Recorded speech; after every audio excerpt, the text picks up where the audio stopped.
Hello, we are back reading Harry Potter and the Sorcerer's Stone, starting with Chapter 6, The Journey from Platform 9 3/4. Last time, Harry and Hagrid just finished up their journey to Diagon Alley to get Harry's supplies, and now he's back at home, waiting for his journey to Hogwarts. Let's see what happens. We're starting off with a picture of a frog with someone's picture below it. Let's see what it means. Harry's last month with the Dursleys wasn't fun. True, Dudley was now so scared of Harry he wouldn't stay in the same room, while Aunt Petunia and Vernon didn't shut Harry in his cupboard, force him to do anything, or shout at him. In fact, they didn't speak to him at all. Half terrified, half furious, they acted as though any chair with Harry in it was empty.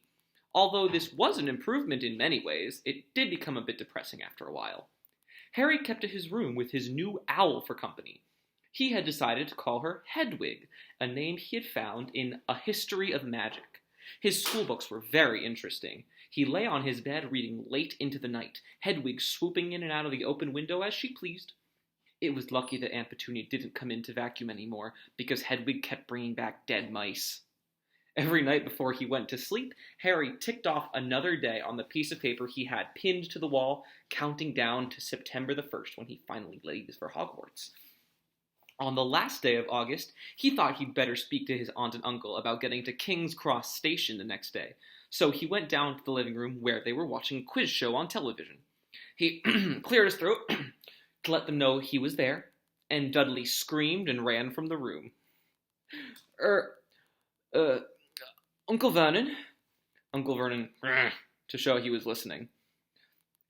I need to be at King's Cross tomorrow to go to Hogwarts.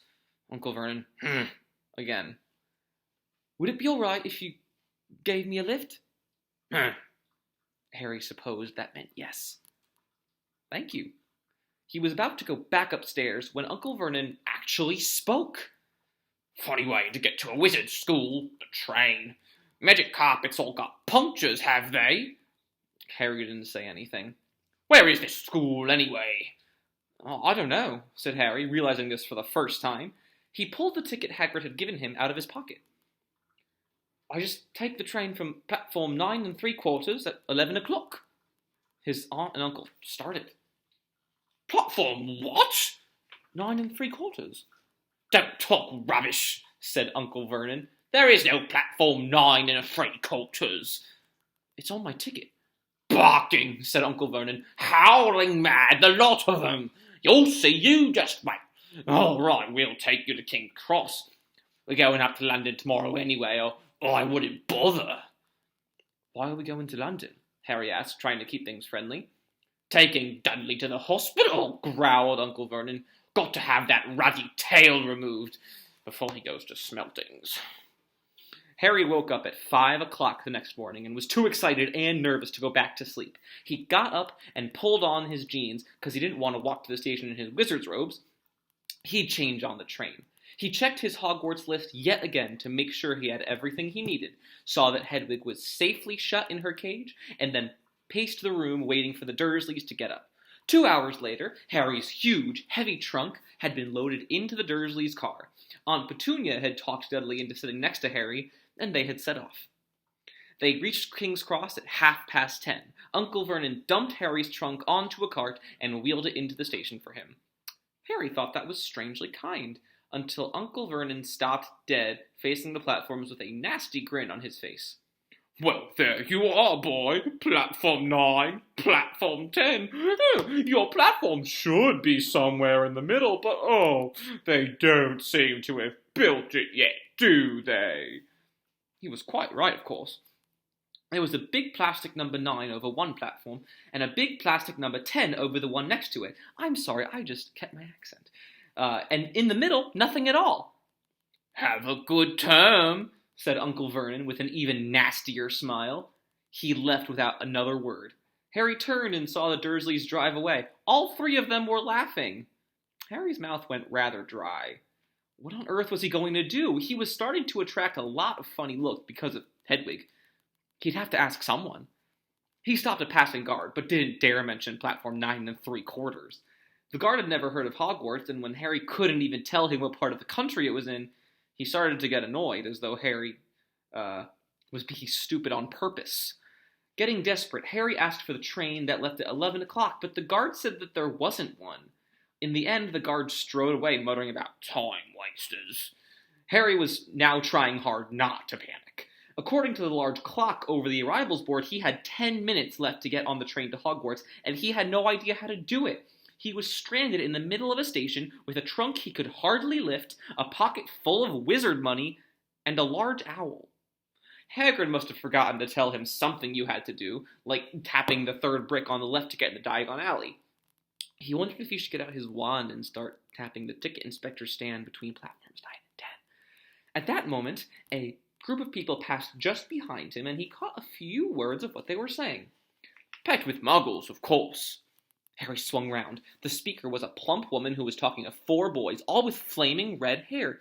Each of them was pushing a trunk like Harry's in front of them, and they had an owl!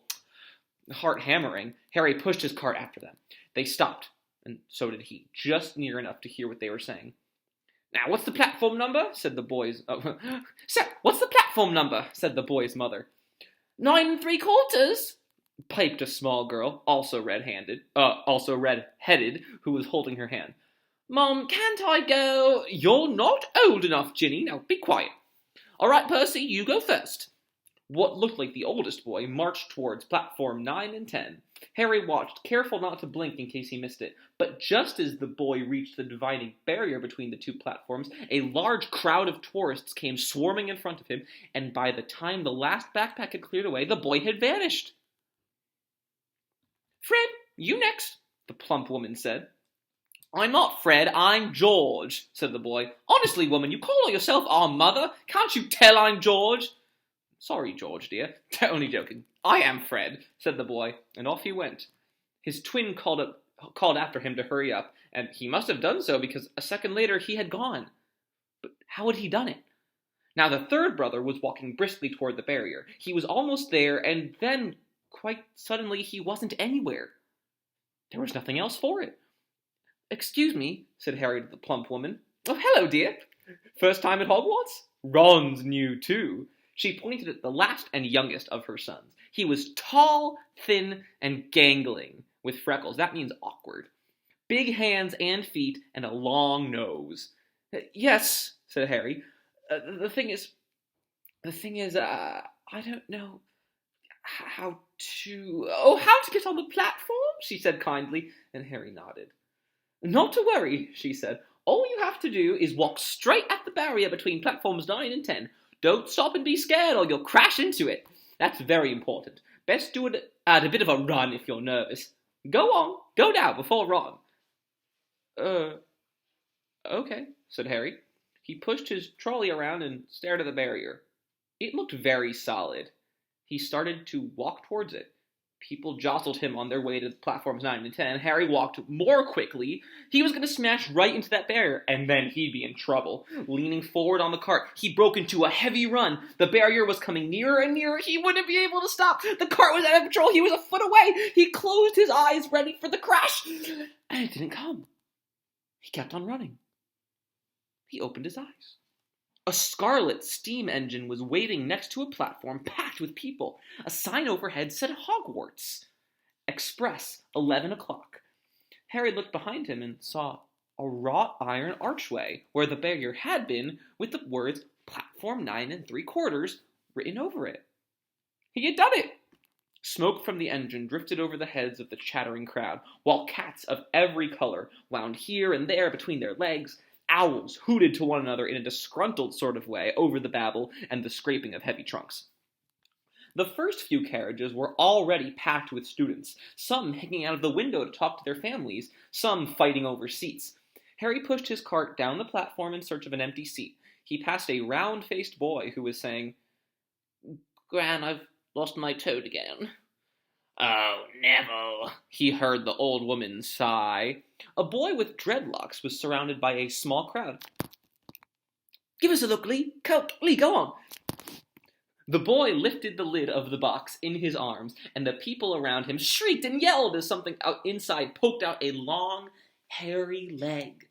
Harry pressed on through the crowd until he found an empty compartment near the end of the train. He put Hedwig inside first, and then started to shove and heave his trunk toward the train door. He tried to lift it up the steps, but could hardly raise one end, and twice he dropped it painfully on his foot. Want a hand? It was one of the red-haired twins he'd followed through the barrier. Yes, please, Harry panted. Oi, Fred! Come here and help! With the twins' help, Harry's trunk was at last tucked away in a corner of the compartment. Thanks, said Harry, pushing his sweaty hair out of his eyes. What's that? Said one of the twins suddenly, pointing at Harry's lightning scar. Blimey, said the other twin. Are you? He is, said the first twin. Aren't you? He added to Harry. What? Said Harry. Harry Potter, chorused the twins. Oh, him, said Harry. I mean, yes, I am. The two boys gawped at him, and Harry felt himself turning red. Then, to his relief, a voice came floating in through the train's open door. Fred, George, are you there? Come in, Mum. With a last look at Harry, the twins hopped off the train. Harry sat down next to the window where, half hidden, he could watch the red-haired family on the platform and hear what they were saying. Their mother had just taken out her handkerchief. Ron, you got something on your nose. The youngest boy tried to jerk out of the way, but she grabbed him and began rubbing the end of his nose. Oh, get off! He wriggled free. Has Ickle Ronnie got something on his nose? Said one of the twins. Shut up, said Ron. Where's Percy? Said the mother. He's coming now. The oldest boy came striding into sight. He had already changed into his billowing black Hogwarts robes, and Harry noticed a shiny red and gold badge on his chest with the letter P on it. Can't stay long, Mother, he said. I'm up front. The prefects have got 2 compartments to themselves.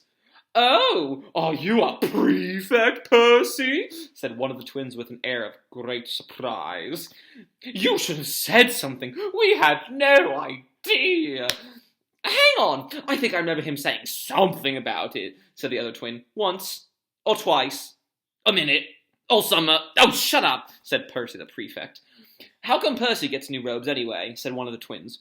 Because he's a prefect, said their mother fondly. All right, dear, well, have a good term, send me an apple when you get there. She kissed Percy on the cheek, and he left. Then she turned to the twins. Now you two, this year, you behave yourselves. If I get one more owl telling me you've blown up a toilet or... Blown up a toilet? We've never blown up a toilet. Great idea, though. Thanks, Mum. So the twins, George and Fred, tend to switch back and forth for each other. So that's what happens if that ever happens. It's not funny. And look after Ron. Don't worry. Ickle Ronnikins is safe with us. Shut up, said Ron again. He was almost as tall as the twins already, and his nose was still pink where his mother had rubbed it. Hey, Mum, guess what? Guess who eats his net on the train? Harry leaned back quickly so they couldn't see him looking. You know that black-haired boy who was standing near us in the station? Know who he is? Who? Harry Potter! But that's all for now, and I will see you next time.